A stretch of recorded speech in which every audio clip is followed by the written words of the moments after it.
This week on Hermitcraft. Mumbo, am I doing a good job? I'm being productive, right? Yeah, bro, you're doing great. You're doing great. Keep it up. Yeah, I'm tough to bits. Yeah, go for it. Thanks, Mumbo. Appreciate it. Welcome to the Hermitcraft recap. My name is Pixel Riffs. Our writer is SloyXP. Captions on this video were provided by Liara.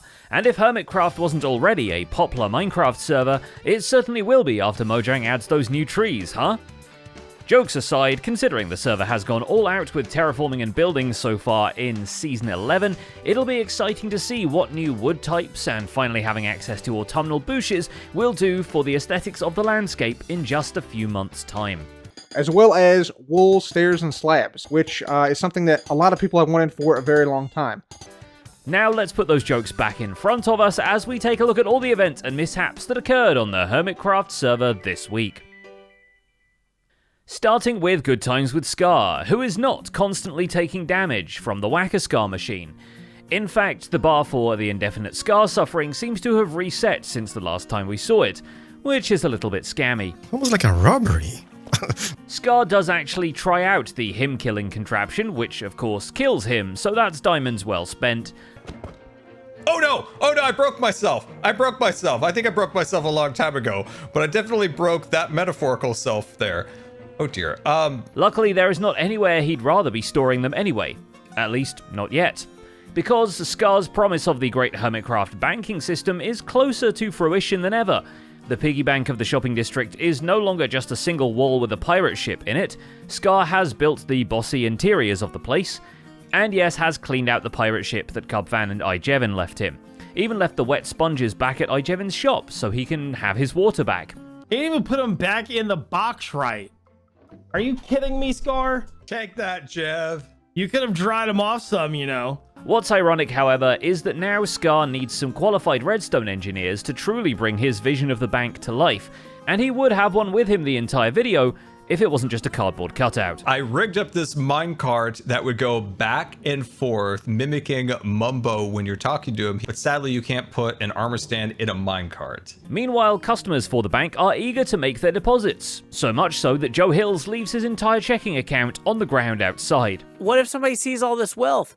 Are they going to want to steal it? But also, we're going to just put a tarp over it. I brought a tarp with me. After Scar gives us an update on the Hermitcraft weather, yeah, never generate evidence, especially through your own statement. It turns out it's also cloudy with a chance of armor stands, as Joe gives him a tour of yet more armor stand details adorning the interior and exterior of the bone shop. I'm pretty sure those are nether stars providing the gutters, so at least that puts the cost of my own home renovations into perspective.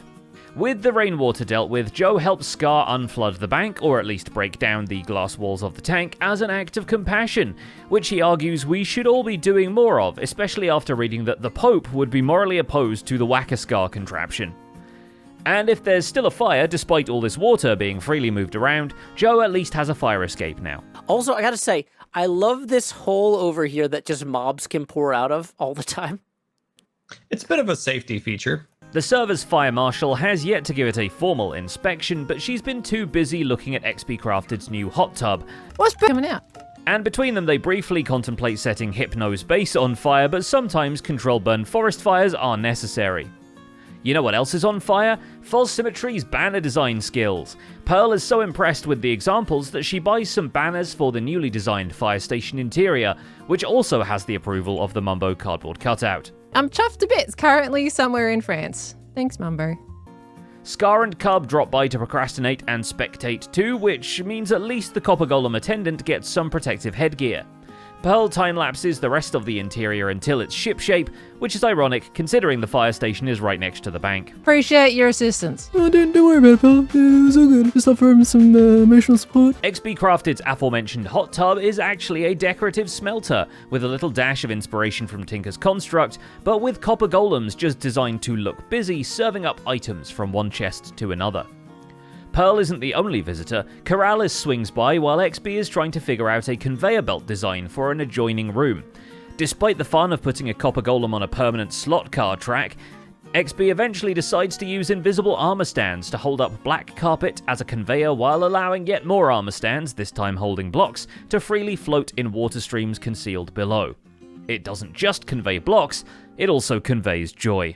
It is easy. Again, it is the coolest thing I've ever made. Just look at it.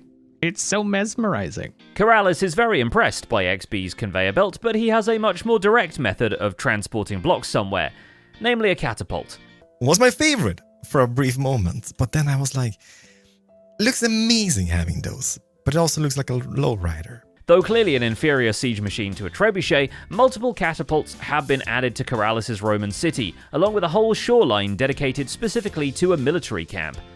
For now, he just focuses on housing the common soldiery that he will not be ridiculed by, though he still has the active Gaul presence with the pillagers running rampant. So the full vision is to have the enemy camp somewhere too, and to have battles with them. In the meantime, Keralis himself invades Etho's base and ransacks it for all the looking at that it can offer. And that goes up to the tank up there. Like, can't you just see like a scene from Cyberpunk, just sitting here, eating your bits and bobs? And boy, is there a lot more of that now. Etho is cramming detail into the cyberpunk alley around his villager trading booths, taunting them for their complete lack of work-life balance by building a sushi restaurant on the corner, various billboards advertising pets, extra shops, and functional ATMs for emeralds and books. He only takes a break to drop in on Joel's smallish beans for a donk inspection, and in the process he learns that Joel's sheep keep getting out. Much like the rest of us, Etho loves an underdog story, so he decides to help the sheep out by moving one to a higher vantage point. And we got a little bit of a mystery here for Joel to solve. How did the sheep get up there? It's something he also does with the armor stand Mumbo, who doesn't exactly help him with the decision-making process of detailing these builds, which is probably what landed him in jail later for not being a productive member of society. This is a cyberpunk dystopia, after all.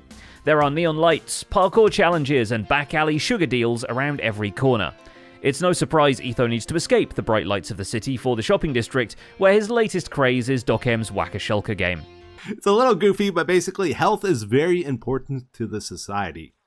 For his button pressing, Cubfan135 invites Etho to his dueling piano concert, where Azumovoid, Scar, and Ijevin show up to show down and demonstrate surprising skill on a Minecraft in-game redstone piano, something remarkably bizarre to have any skills at, especially while not knowing the lyrics to Twinkle Twinkle Little Star.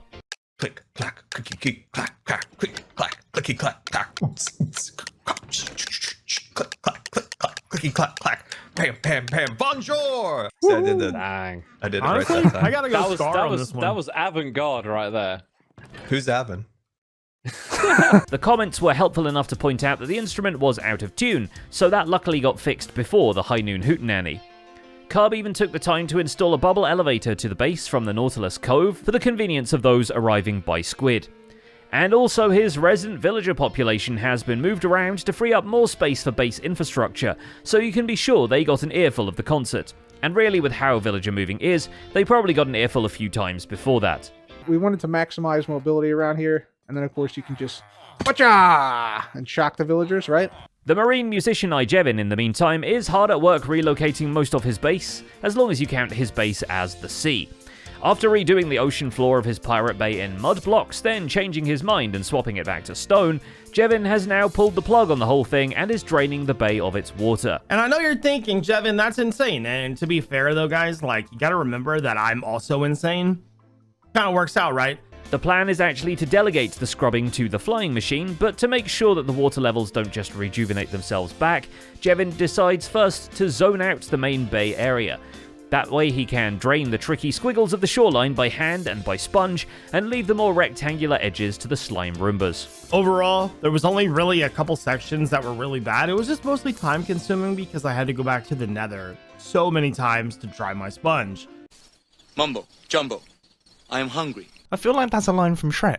And finally there's Mumbo Jumbo's cardboard cutout, who has appeared in more videos this week than Mumbo himself usually does. But unfortunately, the guard didn't like what he was doing up there, so he threw him into timeout, and now he's got to wait out the clock, basically, and think about what he did. Still hasn't opened any cupboards, so I think he's doing a great job. That's either genius or completely unnecessary.